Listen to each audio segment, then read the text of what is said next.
There are different hotels all over the world, from low budget to luxury ones that not everyone can afford. Each of them has a special sensation and a reason why tourists and other hotel guests choose that one. Yes, we're talking about hotels that are built in cities, hills, riverbanks, and even in the desert. But have you heard that there is a hotel that floats on the sea? You heard right. Such a hotel truly exists, and it was built many years ago. So it's not a miracle of advanced technology today, and it still floats and until recently had guests. Fascinating. It seems impossible to you, but after this video you'll see that the hotel is phenomenal. And there is another fact that is unusual for hotels. To date, it has traveled as much as 14,000 kilometers. So let's see together what kind of hotel this is and how this long journey took place. The Hotel Ryanggang is a floating hotel that began operations in Queensland, Australia, was moved to Vietnam, and is currently docked at Mount Pyongyang on the east coast of North Korea. The hotel was the brainchild of Australian developer Doug Tarka and his son Peter. The design was by Swedish engineer Sten Sjöstrand. It was constructed in Singapore and opened in 1988 as the John Brewer Floating Hotel. It was positioned on the John Brewer Reef in the Great Barrier Reef off the coast of Townsville, Queensland, Australia. The 7-story structure had nearly 200 rooms, nightclubs, bars, restaurants, a helipad, and a tennis court.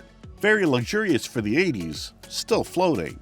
You have to admit that the hotel was unique at that time, although it is still. However, not everything is as great as it seems. An incident happened on the official opening of the hotel.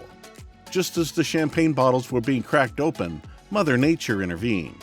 A tropical cyclone delayed the public opening, damaging multiple amenities including the swimming pool, sinking the underwater observatory, and destroying the guest transfer shuttle boat.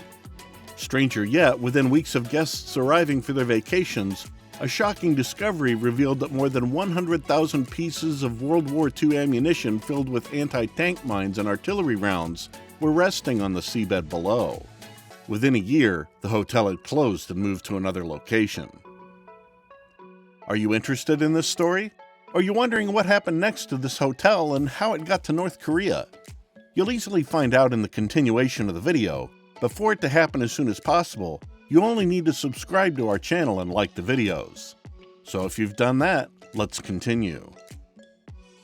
The hotel had been towed 3,400 miles northwest to its second home on the Saigon River in Ho Chi Minh City, Vietnam.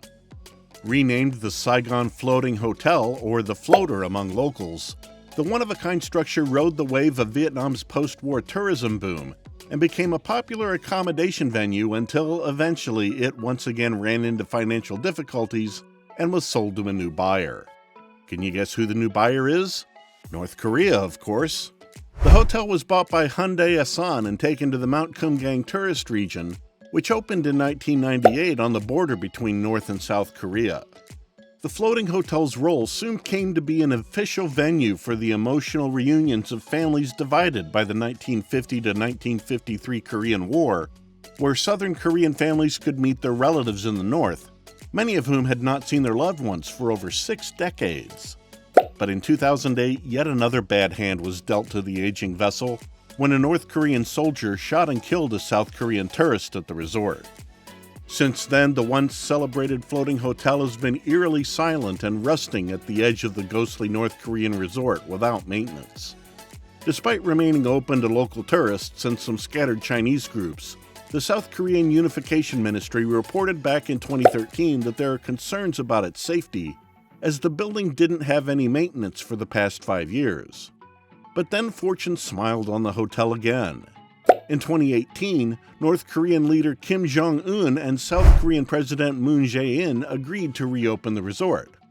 But unfortunately, while the negotiations and planning of the renovation of the hotel were in progress, the coronavirus pandemic occurred, and all the work related to the hotel was postponed until further notice. It seems that bad luck has been following this floating hotel since it first opened in Australia. Now, after nearly 14,000 kilometers of travel, several owners, and changing names, this hotel stands abandoned in North Korea. What a shame, right? We sincerely hope that the hotel will be renovated and that it will be popular among tourists again, because you have to admit that it's unique.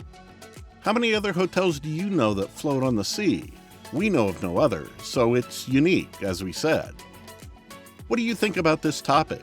Did you enjoy the video? Feel free to share your thoughts with us in the comment section below. Don't forget to press the bell to be notified when a new video is online. Please like and subscribe to the channel. So, that's it. Thanks for watching, have a nice day, and we'll see you again soon.